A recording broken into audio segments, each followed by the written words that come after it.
Hey guys, my name is Mo and this is KCMO Sports. Every week I'm going to be talking about a different division in the major leagues. This week I'm going to be talking about the AL East. Let's first start off by talking about the New York Yankees. In left field we got Brett Gardner, who just came off from an injury that caused him to miss all of last season. That's definitely going to bring back some speed and better defense in the outfield. If he can stay healthy, definitely going to see some pretty good production out of him. Got Curtis Granderson, who came off a big year. We got Ichiro, who just re-signed with the Yankees. Got Teixeira at first. We got Robinson Cano at second. We got Kevin Youkilis at third, who they just signed in the offseason. We got Derek Jeter at shortstop, and we got Francisco Cervelli at catcher. Now, my only question is, who's the DH? On MLB.com, they got Eduardo Nunez listed as the DH. But in actuality, think about it. Do you really think Eduardo Nunez is the right fit for them to be a DH until A-Rod's back from his injury? I don't think so. I think they're going to end up signing someone just to take the spot at DH until Alex Rodriguez is okay to come back and play. But that won't be until the All-Star break. So as of right now, it's just Eduardo Nunez. There's still Jim Thome, Travis Hafner, and Luke Scott, who are still available in the free agency as DHs. So they could be pretty good at DH until A-Rod's back. Now, their starting pitching looks pretty similar to last season. Their number one pitcher, of course, is CC Sabathia, who started in 28 games, went 15-6. 3.38 ERA and 197 strikeouts. Number 2, we got Hiroki Kuroda, who started in 33 games, 16-11, 3.32 ERA and 167 strikeouts. As the number 3, we got Andy Pettitte, who started in 12 games, went 5-4, 2.87 ERA and 69 strikeouts. At number 4, we got Phil Hughes, who started in 32 games, with 16-13, 4.19 ERA and 165 strikeouts. As a number 5, we got Ivan Nova in 28 starts, went 12-8, 5.02 ERA and 153 strikeouts. And number 6, we got David Phelps, who played in 33 games, 11 starts, 4-4, 3.34 ERA and 96 strikeouts. Now, my only comments about the bullpen is that they got Jabba Chamberlain and Mariano Rivera back, which is good. See, if they were able to take the division last season without Jabba Chamberlain, Mariano Rivera, Brett Gardner, and they were still able to win over 90 games, that's pretty good. And seeing what their team now, I definitely think they're going to do even better. And that's a good thing. But starting pitching is kind of, I don't know, it kind of looks a little bit weak. I mean, you look CC Sabathia and Hiroki Kuroda look great. Andy Pettitte, though, Phil Hughes, Ivan Nova, David Phelps. Some of them they all have their moments throughout the season, but looking at their numbers from last season, they had pretty high ERAs. So just keep an eye on them, see how well they progress throughout the season. But I definitely think the Yankees will do pretty decent. Now next up is going to be the Red Sox. And they did significant changes to their team. In left field, we got Johnny Gomes. Center field, we got Jacoby Ellsbury. Right field, we got Shane Victorino, who they acquired from, I believe they got him from the Dodgers. If not the Dodgers, the Phillies. I can't remember. At first base, they just recently signed Mike Napoli, who's the new first baseman. At second base, we got Destin Pedroia. Third base, Will Middlebrooks. Shortstop, who they acquired from free agency, but played for the Oakland A's last season. We got catcher, we got Jared Saltalamacchia, and that DH, we got David Ortiz. Now, I think their offense is going to look very strong. I think their bullpen is going to be pretty good, but I think the only thing that's going to hold them back is their starting pitching. Just look at this. Their number 1 is John Lester, who had a down year last season. 33 starts, 9-14, 4.82 ERA, and 166 strikeouts. There's something wrong there. And then same for Clay Buchholz. 29 starts, 11-8, 4.56 ERA, 129 strikeouts. Both number 1 and 2 pitchers didn't do so well last season, but we have seen them dominate in the past. Not last season, but the years before that. You've seen them both dominate and had a good season. So I definitely think they could bounce back, especially because they have their offense looks. I think they could bounce back. Now, number 3, they just re-signed Felix DeBrant. 29 starts, 11-10, 4.86 ERA, and 167 strikeouts.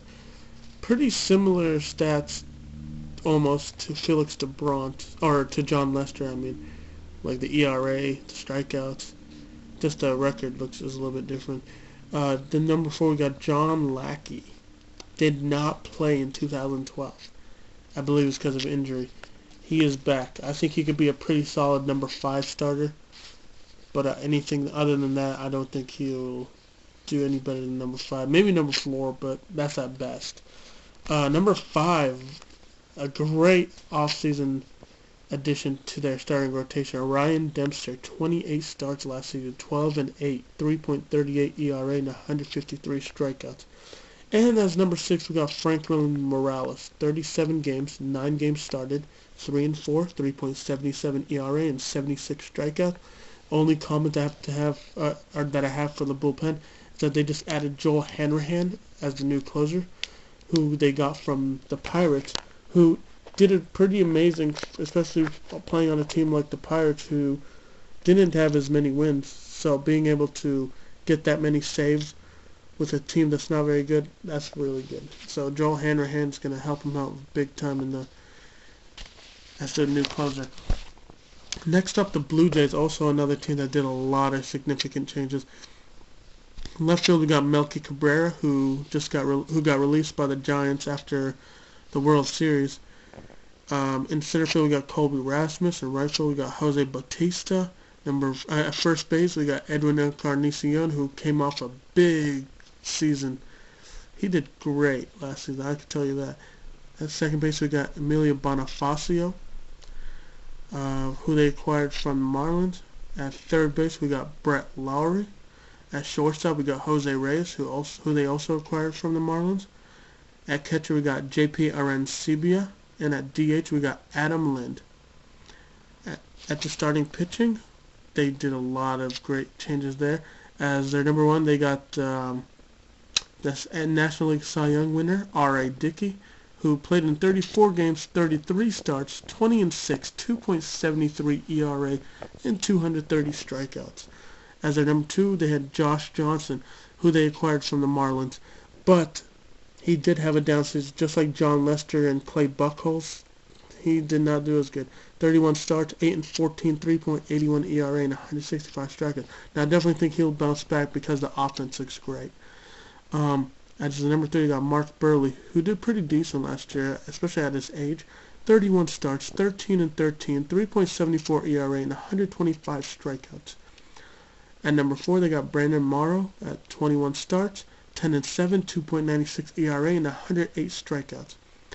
At number 5, we got Ricky Romero, who had 32 starts, 9-14, 5.77 ERA, and 124 strikeouts. As number 6, they got J.A. Happ, and 28 games, 24 starts, 10-11, 4.79 ERA, and 144 strikeouts. At number 7, we got Chad Jenkins, and 13 games, 3 starts, 1-3, 4.50 ERA, and 16 strikeouts. Now, my only comments for the bullpen is that they have their closer, Casey Jansen, who in 62 games had 22 saves and 25 save opportunities, 2.54 ERA, and 67 strikeouts. I think he looked pretty strong at closer, pretty decent. Now, I think this year he'll get more opportunities, of course, and I think he'll do a lot better. And so look out for him. And Brett Cecil, who could be a possible another person, because we've seen him be a starter pitcher in the past. And I definitely think he could be a possible starting pitcher. So he could be the number 8 pitcher pretty much. So he played in 28 games, 9 starts, 2-4, 5.72 ERA, and 51 strikeouts.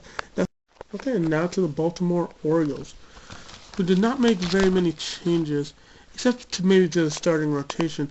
In left field, we got Nolan Ryman. Now, I have a feeling they're not going to keep him as the starting left fielder for very long. I mean, we hear rumors that they were trying to get, what's his name, Justin Upton, but Justin ended up getting traded to Atlanta Braves. So now there's talks that they could try signing Michael Bourne, but they're hesitant because they don't want to lose their first-round draft pick. So I don't know about Nolan Ryman. I don't think he'll be starting left fielder, but he is listed as starting left fielder. Now, at center field, we got Adam Jones. Right field, we got Nick Markakis. First base, we got Chris Davis.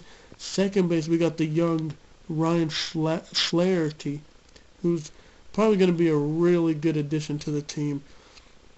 Same with Emmanuel Machado, who is the third baseman. Both guys are very young, and I definitely think they're going to bring a lot to the team this season. Shortstop, we got J.J. Hardy. Catcher, we got Matt Wieters. And net DH, we got Wilson Bettamy. Starting pitching, we got 9 guys. We got a lot of competition there. Got Jason Hamels, the number 1, who started in 20 games, 8-6, 30.43 ERA, and 113 strikeouts. Number 2, we got Wyan Chen, 32 starts, 12-11, 4.02 ERA, and 154 strikeouts. Number 3, we got Chris Tillman, 15 starts, 9-3, 2.93 ERA, 66 strikeouts. Number 4, we got Miguel Gonzalez. In 18 games, he had 15 starts, 9-4, 3.25 ERA, and 77 strikeouts. At number 5, we got Brian Matuses, who in 34 games had 16 starts, 6-10, 4.87 ERA, and 81 strikeouts. At number 6, we got Steve Johnson, who played in 12 games, 4 starts, 4-0, 2.11 ERA, and 46 strikeouts. At number 7, we got Jake Arrieta, 24 games, 18 starts, 3-9, 6.20 ERA, and 109 strikeouts. Number 8, we got Zach Britton, 12 games, 11 starts, 5-3, 5.07 ERA, and 53 strikeouts. And then number 9, we got Jared Jurgens, who pitched for Atlanta Braves the last few seasons, who they just acquired from the free agency, who had a down season just like a lot of other pitchers. 11 games, 10 starts, 3-4, 6.89 ERA, and 19 strikeouts. And I believe he spent the rest of the season in the minors in AAA. Now for the bullpen, only thing I gotta say is Jim Johnson, probably one of the best closers last season. 71 games, 51 saves, and 54 save opportunities, 2.49 ERA. That's pretty amazing. Now the last team is the Rays. They did a few changes. Now there are some questions that I have, which I'll point out in a sec. Now let's first start off in left field. Got Desmond Jennings. Center field got Sam Fuld, and right field got Matt Joyce. All 3 guys have been the starters the last few seasons. They still are. Now at first base they have James Loney. Since they do not have Carlos Pena anymore, they replaced him with James Loney. I personally don't think that was a very good acquisition.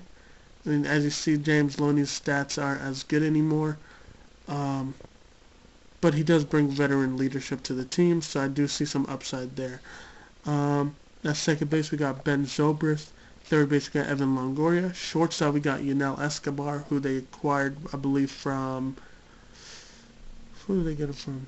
I know he got traded off to a lot of places. I know it wasn't... Was it Toronto? Or it could have been... Oh, it's from Miami Marlins, I believe. Yeah, they traded him to the Rays. Then catcher, we got Jose Molina. Now at DH, they have listed Evan Longoria, but of course it's not going to be Evan because he is the third baseman. So who's going to be the catcher? Or DH? There's been talks that they're going to re-sign Luke Scott. But there's also... but that hasn't happened yet, so we don't know. Now, looking at the rest of the team, the 40-man roster, I think the best possibilities, if they don't go with Luke Scott, is Elliot Johnson and Sean Rodriguez. Both guys are like utility guys, and I think they could bring an okay at bats at DH position. But we'll see. Then at starting pitching, we got... I think it definitely got weakened because they did lose Wade Davis and James Shields to the Kansas City Royals. Yeah. But they do have a lot of pitching going on there still. They still have pretty good depth. At number 1, we got David Price, 31 starts, 20-5, 2.56 ERA, and 205 strikeouts. Number 2, we got Jeremy Hellickson, 31 starts, 10-11, 3.10 ERA, 124 strikeouts. Definitely, I think he's gonna improve on his stats this season. And number 3, we got Matt Moore, 31 starts, 11-11, 3.81 ERA, and 175 strikeouts. At number 4, we got Alex Cobb, 23 starts, 11-9, 4.03 ERA, and 106 strikeouts. At number 5, we got Jeff Neiman, 8 starts, 2-3, 3.08 ERA, 24 strikeouts. Number 6, we got Roberto Hernandez, 3 starts, with 0-3 and 7.53 ERA, 2 strikeouts. Roberto Hernandez, a.k.a. Fausto Carmona, as you guys remember him with the Cleveland Indians, did not put up very good stats last season. Could have been, it's because of the whole situation where they figured out his real name and age and stuff, and that got him into trouble. But we have seen him have a lot of success as a starting pitcher with the Cleveland Indians. Personally, I think if he does good in spring training, he could win a starting job with the Rays, and I think he could bring a very good pitching, a very good arm for the team, but we'll see. At number 7, we got Chris Archer, who played in 6 games, 4 starts, 1-3, 4.60 ERA, and 36 strikeouts. And the only thing I have to say about the bullpen, Fernando Rodney, another great closer. 76 games, 48 saves, and 50 saves opportunities, 76 strikeouts, and this is going to blow you away. .60 ERA. That's amazing. 76 game with only .60 ERA. That's pretty amazing for a closer. Now, the last thing I'd like to point out is I'm going to give you guys my rankings of how the teams are going to end up by the end of the season, like where each one's going to be in the division. Number 1, I think it's going to be the Blue Jays. They have the pitching, they have the offense, they have the bullpen. I just think they're going to do it. Number 2, Yankees. Yankees, they're always in the playoffs. I mean, a few seasons ago they didn't make the playoffs, but that's once in like 20 years or 50 years or whatever. They're always in the middle of playoffs. It's no brainer. But anyways, I think they're going to end up number 2 this season. I mean, they do got a lot of guys coming back from injuries. They had a lot of good signings. They have the pitching. They got the bullpen. So I definitely think they're going to make it. Number 3, I think it's going to be Baltimore. They have the pitching depth. They got the bullpen. They got a pretty good offense. They're a young team, and I definitely think they're going to find a way to make. I mean, you saw it last season. They did not have the stats, but yet somehow they were able to make the playoffs with a good record, and no one knows how. They didn't have the stats. But what it is that they had a lot of chemistry. They had a lot of good baseball. They just kept fighting until they won. So yeah, definitely, I think Baltimore's going to put up a good fight this season. They're going to be number 3. At number 4, I got Boston. I got them at number 4. I would have them higher, but if they had better starting pitching. But I think starting pitching is going to hold them back. They got the bullpen. They got the offense. So I definitely think they're going to contend at least. And number 5, we're going to have the Tampa Bay Rays. I mean, they have some upside on their offense, but again, they don't have a DH. Even if they get Luke Scott, it's going to make their offense stronger, but I don't think it's going to make them very great. They got the starting pitching, and they got the bullpen, so I think they're going to contend also. So this definitely AL East is going to be a very, very competitive division. Well, that's the end of the show. My name is Mo, and this is KCMO Sports. Don't forget to subscribe, like, and comment on our channel, and tell all your friends.